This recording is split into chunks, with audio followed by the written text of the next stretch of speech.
Hi, everybody. I'm Mike Smith. Welcome to another special edition of Litter Media Live. We have our guest, Charlie Frazier. Charlie's here to talk about the annual Chillicothe Christmas church tour. It's where you can go around and see a lot of the historic churches that are on the list to visit each year. And I think this is December 7th. Is that right, Charlie? December 7th. All right. We'll talk more about that coming up. Our interview today is brought to you by McDonald's. I'm loving it. I was looking for a first job. I had been babysitting and decided it was something for a little more permanent. It pays very well. It's convenient. You can make your own schedule with the flexibility.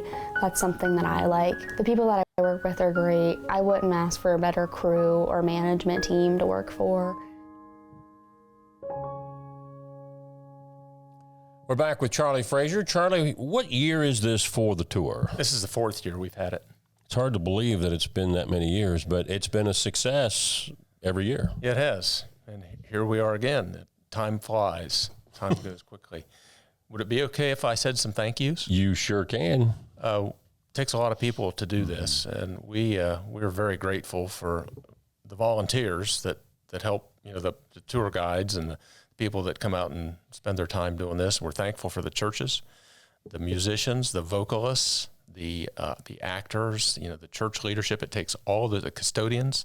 It takes all of those people to do this. We're thankful for Litter Media and Mike Smith for helping us advertise this, and for agreeing to let us use their website in case we can't have this. So if there's really bad weather, we would cancel, and you can find out on Litter Media. Yeah.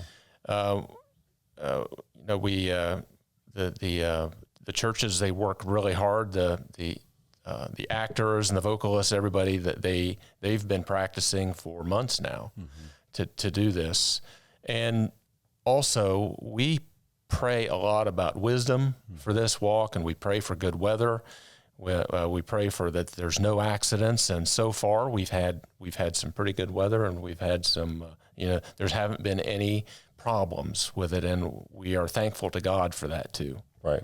Now, while this is the fourth year, the list of churches that are participating each year aren't necessarily the same as they were the previous year. That's right. This year, we're going to start at 5 p.m. at Quinn Chapel AME Church. And we'll split up into a couple groups.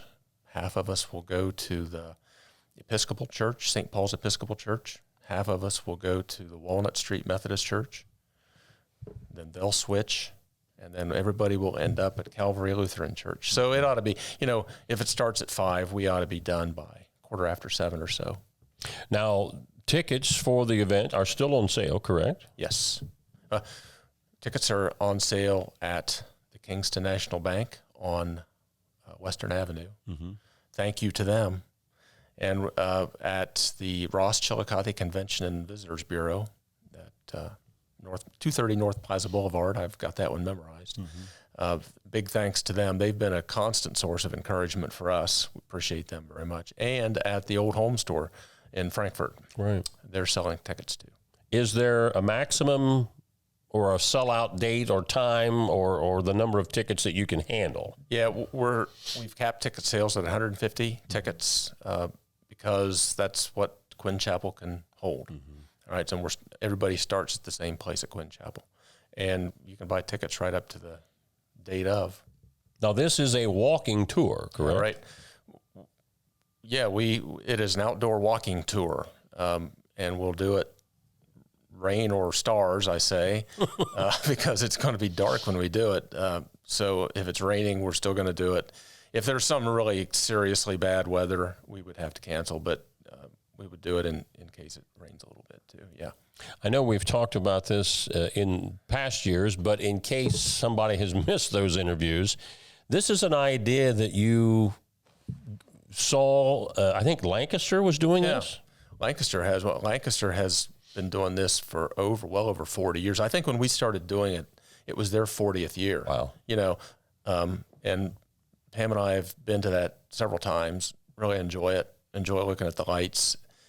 We enjoy looking, inside those churches and the way each church expresses themselves differently about the birth of Christ. Right. That was the best part. And of course, they've all got different capabilities and they've all got different ideas about how to do that. And that was the best part, I thought.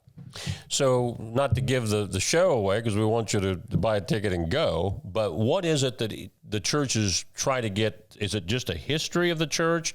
Is it something just about Christmas, the season we're in, or what? Well, we've asked them, the programs are about 20 minutes long. So you'd spend, 20, 25 minutes in each church.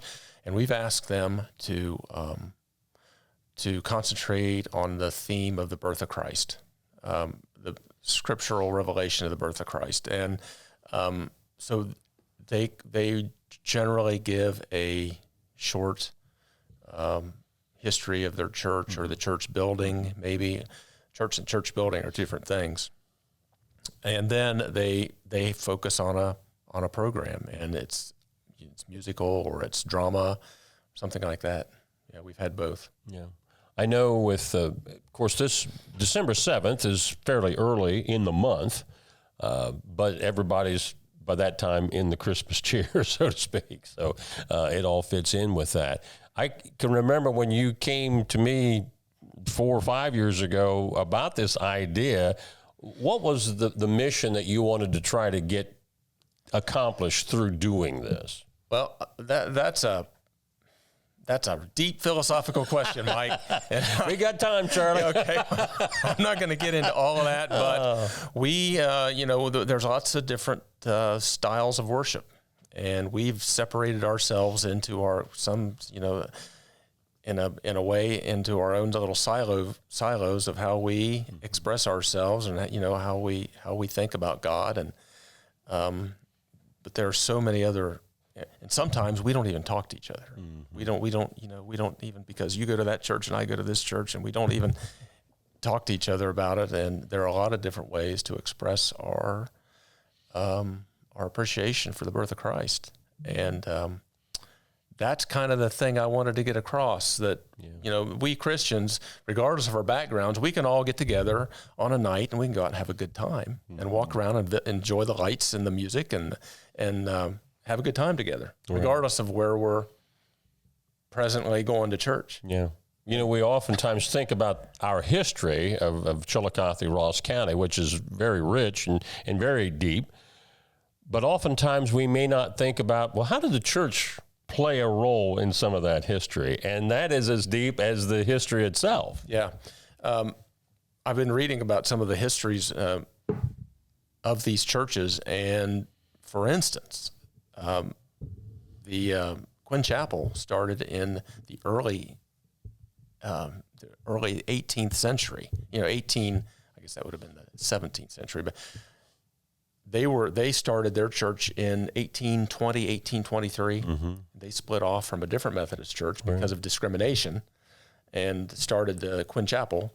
The St. Paul Episcopal Church started in their church came here in the early 1800s. The building was built in 1834. Mm-hmm. Okay, so they've been there for a long time and have been influencing the community since then. Right. These churches have been influencing the community, and their people have been an influence in the community since then, yeah.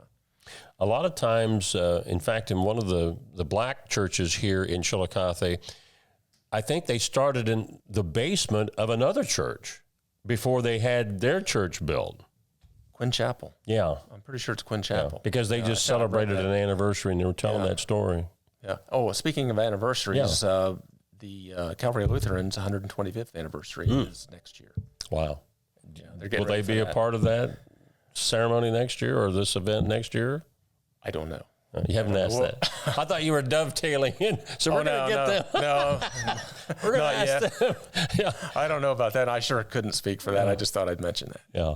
Anything else about ticket sales or anything else about the tour itself and how it works that you want to touch on? Tickets cost $10 each, $15 the night night of the event, and of course we're only selling 150 of them, so get them early. Don't know how many tickets we've sold yet. They went on sale almost 2 weeks ago. be prepared to dress for the outdoors, bring a flashlight and help each other out because there's cracks in the sidewalks. Yeah. And again, the number of 150, that it's the logistics of getting all of those people in the church that you're visiting and then get them moved to where you need to go. Yeah, we couldn't exceed the fire code, basically, of the number of people that are allowed inside that structure. And lastly, the money that comes through the ticket sales, how is that money used? Well,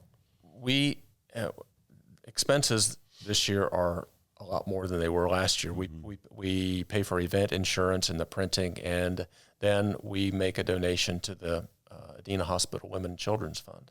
And they buy things like rides home and car seats and diapers, other things that babies need. Right. Absolutely. And their mothers. And the moms, that's right. Well, this is year 4. Again, places they can get those tickets. Kingston National Bank on Western Avenue, the Ross Chillicothe Convention and Visitors Bureau, 230 North Plaza Boulevard, and the Old Home Store on County Road 87 near Frankfort. Very good. Charlie Frazier, thanks for being with us and getting us update, and keep watching Litter Media. We hope for good weather and a good turnout for this event. Get your tickets while you can. Charlie Frazier on the Chillicothe Christmas Tour of Churches. That's what our topic is today. Brought to you by McDonald's. I'm Mike Smith.